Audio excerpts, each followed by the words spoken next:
नमस्कार, मैं चंदन कुमार और आप देख रहे हैं अंग महाजनपद का सबसे पुराना और भरोसेमंद न्यूज प्लेटफॉर्म अंगवानी। इस वीडियो में बात वंशावली की। सुनने में आपको शब्द लगता होगा बहुत आसान और बहुत, लेकिन वंशावली आपके जीवन में कितना अहम है कि आपके जन्म से लेकर मृत्यु तक वंशावली का महत्व होता है। और ये बनाते हैं पंचायत के लोग, पंचायत सेवक। वंशावली जिसमें आपके खानदान का पूरा लेखा जोखा होता है, जिसके आधार पर आपकी जो जो जो आपके खानदानी संपत्ति है, जो विरासत है, उसका बंटवारा तय होता है और आपके अधिकार मिलते हैं।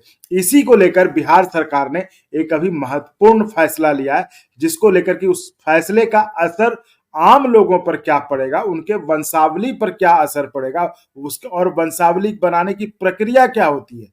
क्योंकि ये जानना मुझे लगता है हर किसी के लिए बेहद जरूरी है कि वंशावली का महत्व क्या और हमारे जीवन में एक आम आदमी को वंशावली बनाकर क्या मिलेगा। तो इस पर हम चर्चा करने के लिए हम सीधे लाइव जुड़ते हैं किरण देव यादव जी से। किरण देव यादव जी जो बिहार राज्य पंच सरपंच संघ के उपाध्यक्ष हैं, खगड़िया जिले के अध्यक्ष हैं, सामाजिक मसलों पर काफी एक्टिव रहते हैं, अक्सर अपनी बात उठाते रहते हैं। तो हम किरण देव यादव जी से जुड़कर इसी मसले पर चर्चा। किरण देव जी, स्वागत है आपका अंगवानी पर। जी, आपको भी बहुत बहुत धन्यवाद। आप अपने स्टूडियो में हमें आमंत्रित करने के लिए आपको बहुत बहुत साधुवाद। और जन सरोकार से जुड़े सवाल को लेकर खास करके जो वंशावली के मद्देनजर आप स्टूडियो में हमें आमंत्रित करके रूबरू होने का प्रयास किए हैं, इसके लिए हम बिहार प्रदेश पंच सरपंच संघ की ओर से आपका हार्दिक स्वागत करते हैं, अभिनंदन करते हैं। किरण जी, देखिए हमारी कोशिश हमेशा यही रहती है कि नेता नेता वेता देखिए अपनी राजनीति करते हैं ना, जो लोगों से जुड़े मुद्दे, अंग के जन जन की वाणी, इसको बनाना अंगवानी को। तो जो लोगों की समस्या है, जो लोगों की प्रॉब्लम है, उसको एड्रेस करते हैं इसके माध्यम करते हैं। चर्चा की शुरुआत आगे करें कि क्या फैसला और उसके क्या परिणाम होंगे। इससे पहले एक आप ये समझा दीजिए, क्योंकि बहुत लोगों को अभी तक ये पता नहीं होता है कि ये वंशावली चीज क्या होती है और वंशावली का हमारे जीवन में क्या प्रभाव, मतलब उसका यूज क्या होता है, कितना महत्वपूर्ण है हमारे जीवन में वंशावली। वंशावली का उपयोग होता है आपसी बंटवारा के संदर्भ में, और उनकी पारिवारिक सूची बनती है, वंशावली बनती है, और वंशावली के ही आलोक में पूर्वज के संपत्ति जमीन का बंटवारा आपस में किया जाता है। वंशावली का उपयोग जमीन का रसीद कटाने में, केवाला कराने में, मोटेशन कराने में, और फिर फसल क्षतिपूर्ति लेने में, किसान सम्मान राशि लेने में, फिर किन्हीं का पिता डेथ कर गया, उनके नाम से बैंक में राशि जमा रहती है तो उसकी निकासी करने में, और विभिन्न लोन लेने में, एलपीसी बनाने में, या किसी प्रकार का गाड़ी ट्रैक्टर वगैरह किसान लेते हैं तो उसमें भी वंशावली की जरूरत पड़ती है। तो हमारे जीवन में वंशावली का बहुत ही महत्व है, बहुत ही उपयोगिता है, और ये महत्वपूर्ण प्रमाण पत्र है।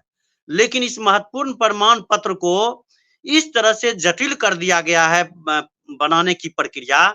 हम समझते हैं कि आम जनता को इससे काफी परेशानी होगी, त्राहिमाम होगा। इसलिए हमारी मांग यह है कि इस वंशावली बनाने की प्रक्रिया बहुत सरल हो, सुविधाजनक हो, सहज प्रक्रिया बनाई जाए तो आम जनता इसका बेहतर लाभ उठा पाएंगे। किरण जी, एक चीज और बताइए, वंशावली और एक हम हरिद्वार के बारे में भी सुनते हैं कि वहां के पंडों के पास, जो गंगा घाट पे पंडे होते हैं, उनके पास मतलब हर किसी के खानदान का पूरा लेखा जो था, उनके पास पूरा एक बंडल होता है जिसमें कि पूरा।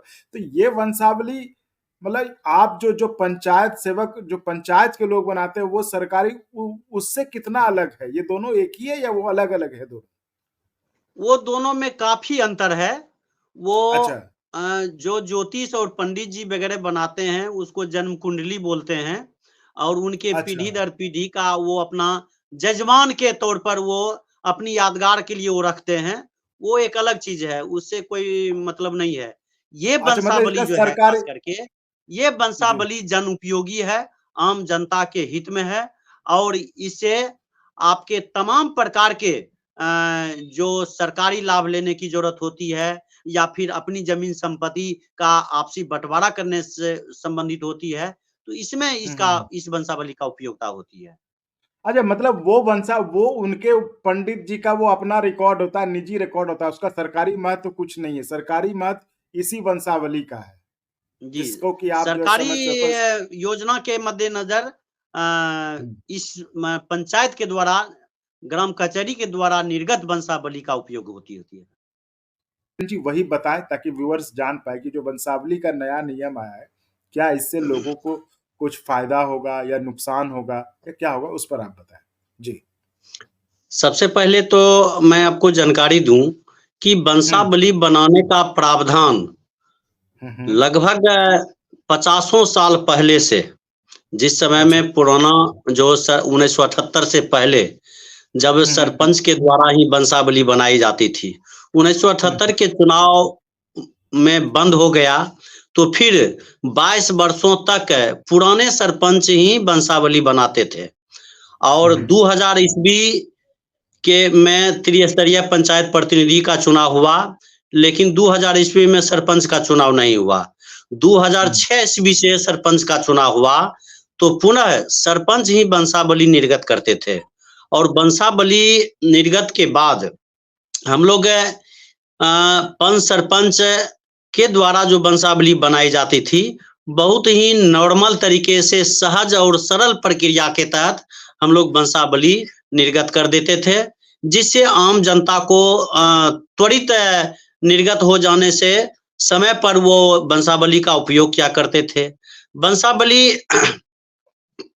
के द्वारा जमीन का बंटवारा, जमीन का मोटेशन, जमीन का रसीद कटाना और आपसी विवाद को हल करने में, अभी फसल क्षतिपूर्ति और किसान सम्मान राशि लेने में भी इनका उपयोग होता है वंशावली का।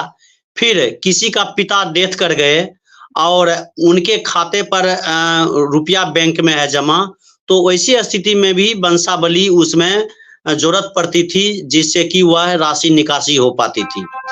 ये विभिन्न प्रकार के कार्यों में वंशावली का उपयोग होता है, रहा है। लेकिन पिछले दिन आलोक कुमार विशेष कार्य पदाधिकारी पंचायती राज विभाग के द्वारा सरपंचों के द्वारा बनाई जा रही वंशावली पर वो रोक लगा दी है। तो ऐसी अच्छा। स्थिति में बिहार प्रदेश पंच सरपंच संघ लगातार लड़ाई किया, आंदोलन चलाए। हमारे प्रदेश अध्यक्ष हैं मोद कुमार निराला जी, उनके नेतृत्व में, और मैं किरण देव यादव प्रदेश उपाध्यक्ष होने के नाते और खगड़िया जिला अध्यक्ष होने के नाते हम लोगों ने एक लंबी लड़ाई लड़े, बहुत ही संघर्ष किए। पंचायती राज मंत्री, मुख्यमंत्री और यहाँ तक कि आलोक कुमार द्वारा जो रोक लगा दी गई थी, इनका हम लोग पूरे बिहार में पुतला दहन करने का भी काम किए थे। तो समय के अंतराल में हम लोगों ने आलोक मेहता जो भूअर्जन मंत्री हैं, उनसे भी हम लोग मिलकर के ज्ञापन दिए थे। तो भूअर्जन मंत्री आलोक मेहता जी के सलाह पर पंचायती राज मंत्री और पंचायती विभाग के ओएस के द्वारा बैठक हुई। बैठक में निर्णय लिया गया कि पंच सरपंच ही वंशावली निर्गत करेंगे, लेकिन पंचायती राज विभाग के ओएसडी मिहिर कुमार सिंह द्वारा एक इधर आदेश जारी हुआ है कि अभी सरपंच के द्वारा ही वंशावली निर्गत किया जाएगा, लेकिन इन्होंने इतना जटिल प्रक्रिया कर दिए हैं वंशावली निर्गत करने में, जिससे कि आम जनता काफी परेशान होगा, आम जनता का आर्थिक शोषण होगा और बहुत टाइम किल होगा उसमें। तो हम लोगों सबसे पहले तो हम लोग पंचायती राज विभाग के द्वारा जो निर्णय लिया गया कि पंच सरपंच ही वंशावली निर्गत करेंगे, तो हम इसका पहले हार्दिक स्वागत करते हैं, अभिनंदन करते हैं और यह आंदोलन का हमारा जीत हुआ। लेकिन दूसरे तरफ हम कहना चाहते हैं, अभी जो शेड्यूल तैयार किया गया है, प्रोसेस बनाया गया है वंशावली निर्गत करने का, तो उसमें प्रक्रिया यह है कि सबसे पहले कोई भी लोग, कोई भी लाभार्थी वंशावली बनाना चाहेंगे, तो सबसे पहले वो पंचायत सेवक को, जो पंचायत सेवक मुखिया के सचिव हुआ करते हैं, पंचायत का सचिव हुआ करते हैं और वह पंचायत सेवक की अभी स्थिति यह है कि संख्या बिहार में बहुत कम है। एक एक पंचायत सेवक को 3-3 4-4 पंचायत का जिम्मेवारी मिला हुआ है और सरकारी कई कार्यों का निष्पादन पंचायत सेवक करते हैं। तो ऐसी स्थिति में वह कितना समय दे पाएंगे पंचायत ये वंशावली बनाने के संदर्भ में, यह किसी से छिपा हुआ नहीं है। बावजूद इसके जो प्रोसेस सामने है, जो बनाया गया है, उस प्रोसेस के तहत यह है कि कोई भी लाभार्थी यदि वंशावली बनाना चाहेंगे तो वह सबसे पहले एक एप्लीकेशन लिखेंगे। एप्लीकेशन के साथ वह अपने जमीन का कागजात और स्थानीय निवासी प्रमाण पत्र उसमें संलग्न करेंगे और पंचायत सेवक के पास जमा करेंगे। पंचायत सेवक 10 रुपया का रसीद काटेंगे, फीस लेंगे और रसीद काट करके लाभार्थी को देंगे। उसके बाद ये पंचायत सेवक 1 सप्ताह तक उस कागजात का जांच पड़ताल करेंगे और 1 सप्ताह के 7 दिन के बाद वह ग्राम कचहरी के सचिव को, न्याय सचिव को रेफर करेंगे। फिर न्याय सचिव वह रजिस्टर मेंटेन करेंगे, रजिस्टर का संधारण करेंगे, अभिलेख खोलेंगे और अभिलेख खोलने के बाद फिर पुनः वह सरपंच को रेफर करेंगे। सरपंच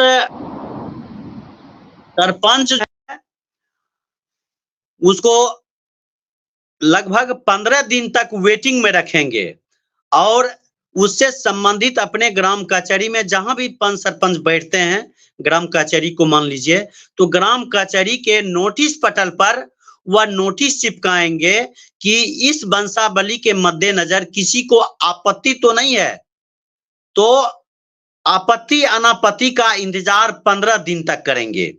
तो उसके बाद वो अपना दस्तखत करेंगे, मुहर लगाएंगे और पुनः ये ग्राम कचहरी के सचिव को देंगे। फिर ग्राम कचहरी सचिव इसको 2 प्रति में फोटो स्टेट तैयार करके 2 प्रति में रजिस्टर संधारण करेंगे, पत्रांक दिनांक चढ़ाएंगे और उसके बाद जो भी लाभार्थी हैं उनको 1 प्रति देंगे और रिसीविंग लेंगे उनसे 1 प्रति पाया। और इस तरह से लगभग 15 दिन और 7 दिन, लगभग 22 दिन, यानी 21 दिन के लगभग 22 दिन के लगभग एक लाभार्थी का समय जाया जाएगा। और इतनी प्रक्रिया पंचायत सेवक, न्याय सचिव और सरपंच, ये तीनों का काउंटर साइन होने के बाद ही ये वंशावली निर्गत की जाएगी।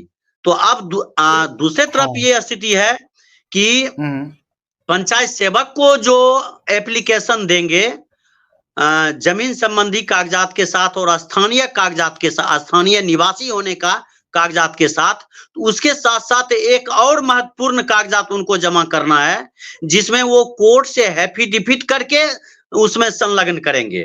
तो आप देखें कि एक लाभार्थी 3-3 जगह उनका चक्कर काटना पड़ेगा, चौथा जगह कोर्ट का चक्कर काटना पड़ेगा और कोर्ट में भी उनको एक वंशावली बनाने में 500 रुपया से कम खर्च नहीं होती है।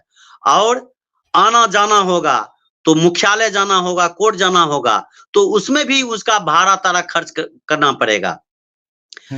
अब दूसरे तरफ देखा जाए कि यदि एक बार वंशावली जिनको निर्गत कर दिया गया है, अब किसी कारण से वह खो गया या किसी प्रकार से गड़बड़ा गया, निर्गत हो गया, तो फिर दोबारा यदि वंशावली बनाएंगे तो उनको फिर पुनः अब 100 रुपया का रसीद काट करके ये सारी प्रक्रिया से उसको गुजरना पड़ेगा। अब देखें कि किस प्रकार से ये जटिलताएं हैं और इस जटिलता के कारण आम जनता, खास करके जो हमारे समाज में गरीब हैं और खास करके पढ़े लिखे नहीं हैं और शिक्षित हैं, ऐसे लोग को इतनी प्रक्रिया से गुजरना, हम समझते हैं कि वंशावली बनाना बहुत ही टेढ़ी खीर हो जाएगी और बहुत ही जटिल प्रक्रिया हो जाएगी। इसलिए हमारा मांग है कि जिस प्रकार से पूर्ववत जो व्यवस्था था सरपंचों के द्वारा सहज प्रक्रिया के तहत, सरल प्रक्रिया के तहत हम लोग वंशावली निर्गत करने का काम करते थे, वह प्रक्रिया पुनः बहाल हो, यह हम लोग मांग करते हैं। और जब हमारा सरपंचों का जब सचिव न्याय सचिव है ही, तो पुनः वह पंचायत सचिव के माध्यम से क्यों काम करवाया जा रहा है? यह हम समझते हैं कि ग्राम कचहरी को पंगु बनाने का साजिश है। इसलिए ग्राम कचहरी को स्वतंत्र निकाय बनाई जाए और हमें किसी प्रकार का, हम लोग के कार्यों में किसी प्रकार का दखलंदाजी पंचायतों के द्वारा नहीं हो। हम लोग स्वतंत्र तरीके से और बेहतर तरीके से, पारदर्शी तरीके से और सही जो वंशावली है वही निर्गत करने का हम लोग काम करते रहे हैं। अभी आप देखें कि वंशावली जो खास करके बनाते हैं हम लोग, तो यदि ये एफिडेविट के आधार पर वंशावली आगे निर्गत किया जाता है, तो इससे देखा जाएगा कि यदि कोई लाभार्थी अपना स्पेशल इंटरेस्ट रखने के कारण, एक विशेष रुचि के तहत, यदि उनका पूर्वज 3 भाई हैं और वो एक ही भाई का एफिडेविट करके वंशावली निर्गत कर दिया करेंगे, तो ऐसी स्थिति में तो जमीन से संबंधित विवाद बढ़ जाएगा, किसी दूसरे का अधिकार का हनन हो जाएगा। तो ऐसी स्थिति में हम पंच सरपंच क्या करते थे, हम लोग सभी माने पंचायत के सभी लोगों से फेस टू फेस रूबरू रहते हैं, एक दूसरे को जानने पहचानने का काम करते हैं। लेकिन एक पंचायत सेवक, उनको जन सरोकार से कोई मतलब है नहीं, वह जानता पहचानता तक नहीं है, तो फिर किस आधार पर वो इस तरह से रिकमेंड करने का काम करेंगे? और वह एक यह भी प्रक्रिया है कि पंचायत सेवक यदि रिकमेंड करके ग्राम कचहरी को दे देंगे तो हमारी बाध्यता हो जाएगी, सरपंच की बाध्यता हो जाएगी कि हमें उस वंशावली को निर्गत करना हमारी मजबूरी बन जाएगी, ये बाध्यता होगी। जैसे कि लोकसभा में किसी भी प्रकार के कानून को पारित करके यदि राष्ट्रपति को रेफर कर दिया जाता है, आगे बढ़ा दिया जाता है, तो राष्ट्रपति का बाध्यता हो जाती है उस कानून को, उस नियम को लागू करवाने का। तो ऐसी ही स्थिति आज हम लोग के समक्ष कर दिया गया है। तो यह हम समझते हैं कि जनता के लिए ये कठिन और जटिल प्रक्रिया है। इस जटिल प्रक्रिया को सरल प्रक्रिया बनाई जाए और पूर्ववत बनाई जाए, यह हमारी मांग है। ठीक है किरण जी, आपने बताया हमें कि एक वंशावली का क्या महत्व होता है, वंशावली का, और हर आदमी को अपना वंशावली पे क्यों ध्यान देना चाहिए और वंशावली एकदम सही सही बने ये क्यों जरूरी है, ये सब आपने बताया। अब ये बताइए, चूंकि आप संघ से भी जुड़े हुए हैं, आप बिहार राज्य के उपाध्यक्ष हैं, खगड़िया जिले के अध्यक्ष हैं, तो कैसे ये संघ कैसे काम करता है और संघ को सरकार की तरफ से और लोगों की तरफ से कितना सपोर्ट मिलता है, और संघ को और क्या चाहिए, लगता है कि सरकार ऐसा कुछ कर दे तो संघ और मतलब जो पंच सेवक है, पंच सरपंच, ये और मजबूती से काम करे?